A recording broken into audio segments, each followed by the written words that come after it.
Yes, everybody, welcome. Oh, what a brilliant end to the game that was. Where do you even start on that, man? The first half, again, frustrating as hell. Second half, we wait again until we go behind. Every single time. We're waiting and we're waiting and we're waiting and we go behind. And once we go behind, we start playing and we start looking like we're interested in trying to win a game. We look like we're going to start playing. We take risks. Are we too scared to concede the first goal that we end up inevitably conceding that first goal because we are playing, waiting to concede?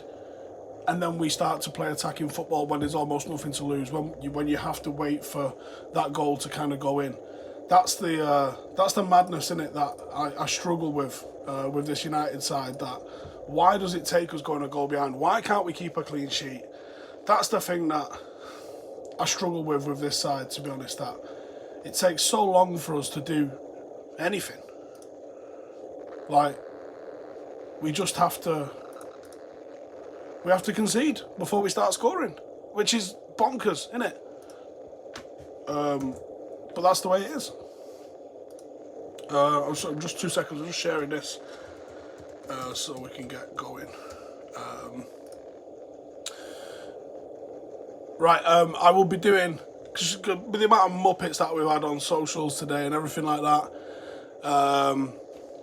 I've decided to make the stream members only, so if you're a member, you can definitely get to ask a question.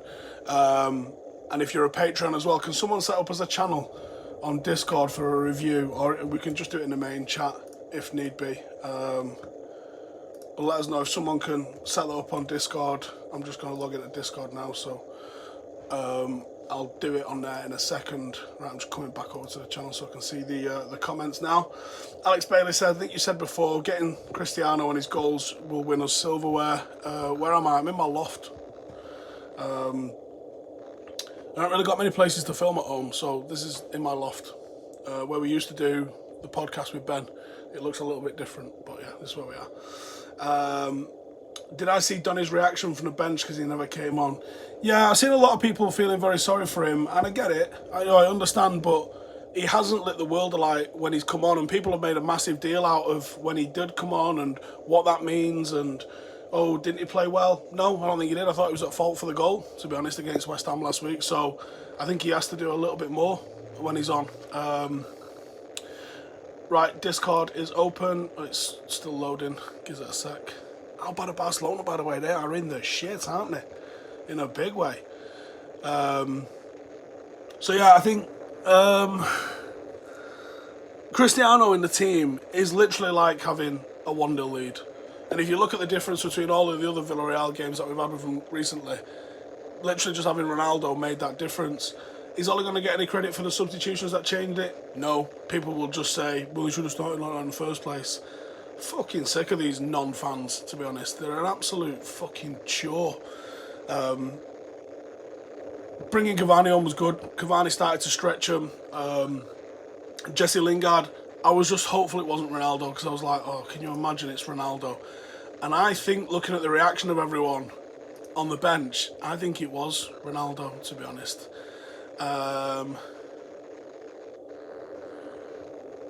Whereabouts am I going? Should we just do it in the main chat? Anyone tell me? I'm in the main chat on the Discord now. Can someone tell me where we're doing questions? I'm on the main one, the Cult of Ronaldo one. The manager and the coach staff choose tactics and substitutions, so Ole should get huge credit. Yeah, but he won't. We all know that he won't. We all know the drill is you just got to hammer him. That's the game. And that's how it's going down with United and United's fan base at the moment. No one gives a shit. They just want to get rid of the manager. And it's so frustrating. I've seen people go, oh, you're only supporting him because he's a club legend. Well, fucking Jose Mourinho wasn't. And I didn't really like Jose Mourinho. But it wasn't until the Monday after that Liverpool game where I was like, I think he's got to go. And that was literally because it looked like the players weren't playing for him. When you're coming back and winning games in the last minute, that tells me the players are playing for you. So, and United have had this all the way through with Solskjaer. People go, the players aren't playing for him. And you go, well, I completely disagree, because to me it does look like the players are playing for him. It does look like the players are asked. Now, yeah, I see a lot of problems with United's play, a lot of problems with United's play. There was times when the ball was going out to Sancho on the left wing, and there was 3 and 4 Villarreal players around him. There was no one making an underlap, nobody making an overlap, nobody coming short, showing for feet. And these are fundamental basics that you've got to do as a football team when you're looking for an attacking build-up. You lose momentum if you don't have anyone coming to keep that passing rhythm going, because all that happens is, what you have to do is you have to keep an opposition team guessing. If you can keep this keeps them on the back foot and this keeps them thinking.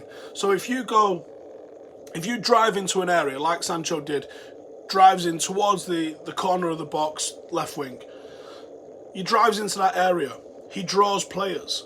That split second when he's drawn players into that, you need the next action. And sometimes it doesn't have to be the perfect action every single time. It doesn't have to be the most perfect pass. It doesn't have to be anything like that. It just needs to be another positive action that's doing that sort of stuff. And if you put on another positive action when you're in that sort of zone, then you maintain possession and then you keep Manchester United moving forward. What happened is he had to slow down, and he's looking around going, who are passing to here? Because Bruno wasn't coming short enough for him or going beyond him. The striker's movement, Ronaldo's movement wasn't really there for him, and Telles wasn't overlapping him. Those are the 3 players that I'd put it on to sort of say, you're the 3 teammates around him, where are you? And at a push, the number 6 really maybe coming 45 degrees behind him for that sort of return pass. That didn't happen either. And that's just one symptom of it. We did a little bit of an animation in the Villarreal preview that I did on here, where we was looking at possible cutbacks. If the fullbacks getting into the wide spaces and we were pushing them back, because they defended with a 4 and a 5 essentially, quite deep. I wouldn't necessarily call it a full low block because it was quite aggressive. Like it was deep but pressing at the same time. They're an incredibly well drilled side, Villarreal. You could learn a lot from watching how well they're drilled. When they're defending though, you can get around the sides of them, but United don't switch play enough, and that's one of the fundamental issues with having McTominay as the 6. He doesn't switch play anywhere near as much. Am I recording in a jet? What are you talking about? Right, yeah. Where's the questiones then? Any questions in there? I'll do it in the main one here. So if you're in the main chat, the Cult of Ronaldo, do some questions in there if you're on Patreon. Otherwise, it's members only on here, just because I can't be asked with the Muppets. I'm trying to keep it civil. Do you know what I mean? Football's a hobby. Football's something that we willingly go into because we enjoy it as a pastime. And the fucking helmets that you have to deal with drain you. And I just can't be asked talking to them. So fuck them. I'm going to keep it with fucking people who are sound. Carl Hagan with a super chat, thank you very much, my mate. He says, what a result in Fergie time. We really miss Wan-Bissaka though, and the difference is night and day. From a defensive point of view, yeah, but here's the other thing as well. Dan Juma was such a threat again. I think he was the star man that we pointed out in yesterday's preview. Him against Dalot was a mismatch all day long, and that was a massive issue for us. When he was going up against Dalot, it was also pinning Dalot back because Dalot was far too scared to get beyond him because he knew that he didn't really have it to be able to deal with him defensively. That was a massive, massive issue. Alex saying CR7 seems so much more lively and involved going out left when Eddie came on. Maybe needs to utilise that energy against Everton, put Sancho on the right. I think Greenwood's had a bit of a slump in form, and I could definitely see that being a positive move. Sancho on the right. In fact, that's literally what I'm going to go with.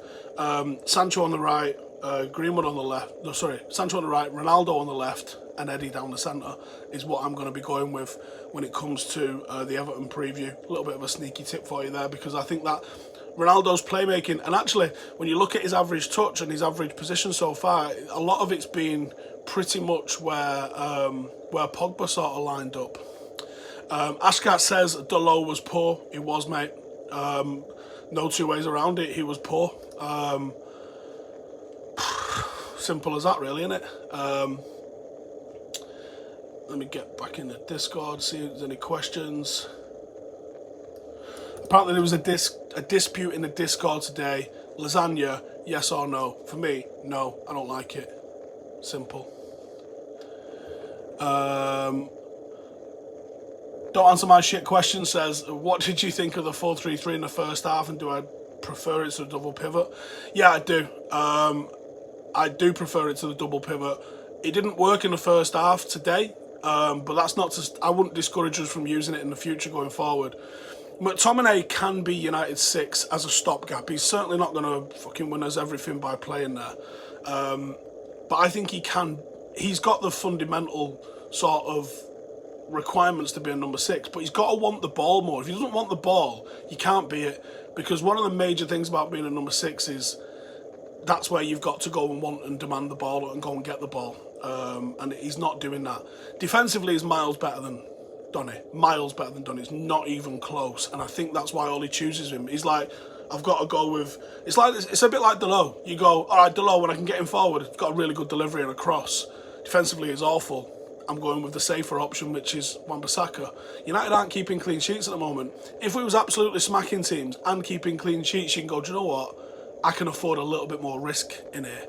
But we're not, so he's not.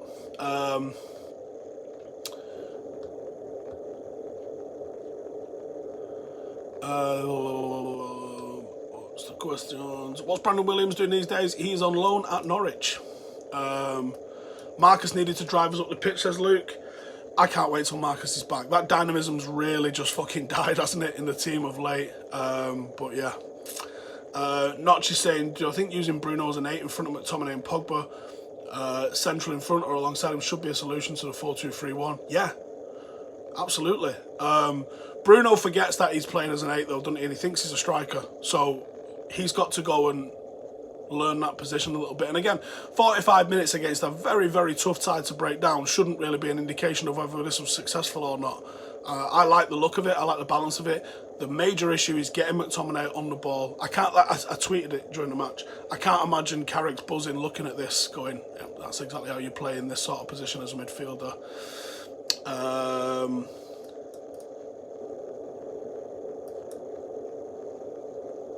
A big lasagna discussion going on. I'm not a fan of lasagna. Who likes lasagna? Really, lads? Are we talking about lasagna? Really? Okay, really. Great minds and all that. Do I think this midfield 3 could start against Everton, or do I think he'll go back to McFred?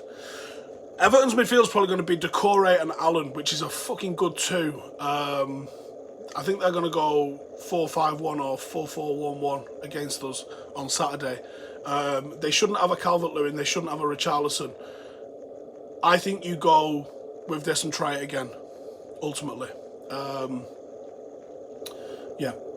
Did I see Donny's reaction to Fred going on? I did, mate. Like I said earlier, if you missed it, I think you might have missed it. I think he's got to do more when he comes in. Like, he's not been spectacular, has he, when he's played. He's got to do more. And maybe that's the hybrid model, because I actually thought we shone a little bit more balance when we lost Pogba, actually. I thought we had a bit more balance about us when it was Matic in there. Maybe Matic needs to start instead of McTominay. Maybe that would give it us. It's just a shame Matic is the age he is, because he's a brilliant footballer. He's just old. McTominay looked like he moved towards the tight spaces when we were in possession, and when we were out of possession he was in space. Didn't make sense. Yeah, I completely agree with that, yeah. I thought you've got to move towards the ball as a number 6. You've got to be annoying. You've got to just demand the ball all the time and move it around. He just simply wasn't doing that, was he? Which was poor, I thought. Bruno said in his post-match interview that we need to learn not to press all the time. Do I think Ollie is looking to play him as an 8 moving forward? I would hope so. Not sure, though. I don't know. I did see a bit of that interview. I thought when we did press, at the times that we did press, I thought we looked pretty good with it. Especially late on. And that was good from United, that we stepped up the intensity late on and managed to go on and push them in the game. Can I just say as well, that touch from Jesse Lingard, oh my God, to not panic and to actually go and do that, oh, I like that. I did like that. Hang on, just got another message out from Alex. It's not popped up on it. There we go. Do I think a midfield 3 of Bruno, Van der Beek and maybe McTominay could work if we don't get a 6 next summer for some reason? Maybe. but again, you're swapping out a McFred for a Van der Beek version of it, which is still not quite the same, or it's still not quite elite. Do you know what I mean? Maybe. Do you know what it is? I think Van der Beek's had a lot of that fucking weird Ollie Out crew that just attach themselves to anything and just hammer it. It's like the Marshall FC types. They just... Anyone that's player FC over the club, they're a bit fucking odd, right? And I think if it had been Fred that hadn't have been playing, and it had been Van der Beek that had been playing and been putting in poor performances like Fred had, then I think what you'd have got is, you'd have got people going, Fred's the answer to our prayers, we just need to play Fred. Why isn't he playing Fred? Fred must be good because Pep wanted him. That would literally be the line that people are throwing out, not realising that, you know, there's a reason that these guys aren't playing. If they were so good in training, don't you think a manager that's under pressure like Ollie? I mean, I know some of you think he's a cunt, right? And I know you do. And do you know what? You can have that opinion. I don't agree with it, but you can have that opinion. He's not fucking stupid, though, is he? If you're a manager that's under the sort of pressure that Solskjaer's under, are you really gonna watch training, watch this little fucker ras it up and go, tell Freddie's starting again at weekend? Ollie wants to do everything he can to win. And to think that's not the case is just plain stupid and wrong. It really is. He wants to do everything that he can do to win. So he's going to play the best 11 that he can play to win, to get games to win. You know, you talk about individual brilliance. Well, if someone was being brilliantly individual in training, he would fucking pick them, wouldn't he? Obviously, he's not doing that. Has Fred eclipsed Robbo in ability? I'm tired. Shreyash has just joined. Thank you for your support, mate. If you're a true fan, Ollie and Ollie out, you'll show up and celebrate a result like this and go to bed with no pants and a box of tissues, you twats. Yeah, I'm having that. Fair play, mate. Yeah, I fucking told someone to fucking get a grip on Twitter because we've just watched Tellez absolutely fucking rifle one into the net. This is why we watch football. Those moments, those goals. And his first thought is to send me a fucking paragraph about Ollie and individual brilliance. Get a fucking grip, mate. Get a fucking grip. This is why we're here. For those moments. Those moments. That's it. Alex Bailey says, Ollie's man management is top tier and that's why we don't give up. A Jose United holds for a draw after Tellez's belter. You might have a point, mate. You might have a point. Loads of people are going to want to disagree with you because it's the fucking sexy thing to do at the moment, innit? Inferno says, Howson really came here expecting serious questions. I did. That's on me, innit? Sorry. And Luke saying, thoughts. Yeah, that's what I put as a thumbnail on the last one. It makes you take a fucking thumbnail. Notch says, moments like that winner is the reason I support United. It was fucking class, wasn't it? It was absolutely class.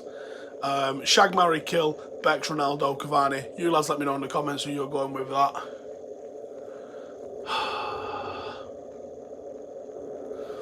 I've obviously got a shag Bex, right? That's the rules. I think I could marry Cavani. I couldn't marry Cristiano. It's 3 AM, mate. Why are you doing fucking press-ups? Relax your fucking self. Cavani got that fucking Latin vibe going on, innit? He's going to cook us paella and we're going to fucking watch the sunset together. Yeah, you're marrying Cavani. Of course you are. I'm saying. Just quickly, am I going Saturday as it's early kick-off? Yes. I've got to pull a fast one to get to Paddock's game. We're kicking off at 3. We're at home. I'm probably going to have to leave with 10 minutes to go, but I'm going watching. Vineet says, is it too soon for Garner to be tried in the 6 in January or next summer? He needs a full season, I think, to prove himself in the Championship, which if he does, I think he can definitely put himself in the mixer. Definitely put himself in the mixer. I'm sure he can, in fact. I'm absolutely certain he can. Just go and share that. Oh, yeah.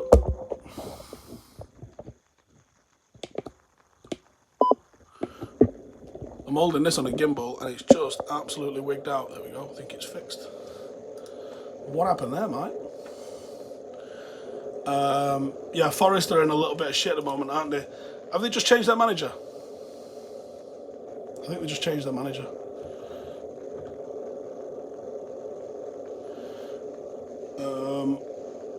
Let's have a look. Yeah, the Forest aren't fucking doing amazing at the moment, I don't think. Let's have a look.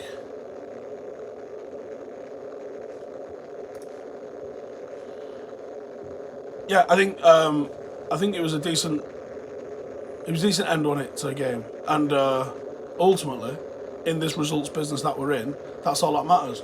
Let's have a look at the results elsewhere, because I think Chelsea. Well, I know they were losing. Did they end up losing? Let's get the other results up and have a look. It keeps wobbling. It's going to go again, I think. Bayern Munich won 5-0. And Barcelona are well in the shit, aren't they? So they've lost both their first games now. They are properly in the shit. Properly in the shit.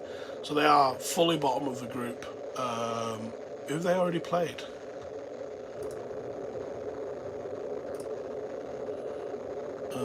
Where are the fucking results? Oh, there we go, results. Oh yeah, Bayern Munich. They already lost to Bayern Munich. I mean, there's no shame in that, is there? But yeah, that's a licking, that is, from Benfica. Benfica got Otamendi playing for him, amongst a couple of other decent little players, I think. It's the first time ever in the European Cup or Champions League that they've lost their opening 2 games. Wowzers. Oh, yeah, they got Weigl playing there, Jan Vertonghen playing there.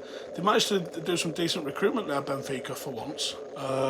Atalanta obviously took the gold in the group earlier. They had a goal ruled out after 17 minutes, but then took the league on 68. Atalanta are going to be a decent little test for us. Make no mistake about that. I told you we were going to go again. What is going on? See if it's got a full battery and all. I think it's just this phone's heavy. It's absolutely wigging out here.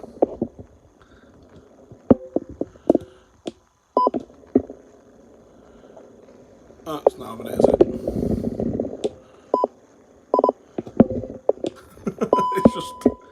it's just going absolutely mental. I have to hold it with 2 hands, otherwise it just starts shaking like that. I know I am not in an earthquake zone. Right, I don't know what's going on. I'll get my phone out.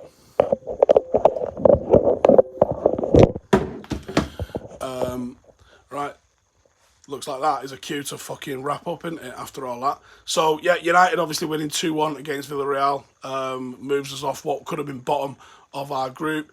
Juventus did hold on 1-0 to beat Chelsea, which is an interesting one there now for Group H. Let's have a look where that is. Where that leads them. Yeah, 1-1, lost 1. Juventus 2 out of 2. They got Zenit. No, they've got the Malmo to play next and then Zenit. So Zenit could be the ones that could do something there. I'd be amazed if Chelsea go out, though. Fucking hell. Are any questions being asked about Tuchel? Has the magic wore off? 2 fucking games there now without managing to pull a goal in. Seen loads of people mentioning that. Playing Lukaku completely wrong. Quite a few shots tonight, though. Looks like they had fair amount of shots, so probably should have done a bit better than they did do. I was going to see if there's any more questions in here. Alex has got one in there. All I can say, thank fuck Ronnie came home. 5 goals in 5 games, the greatest of all time, and they said he's finished. On that note, lads, I think it's time we call it a day. Cheers for tuning in. 5 things will be out in the morning, and I'll see you in the next one. Laters.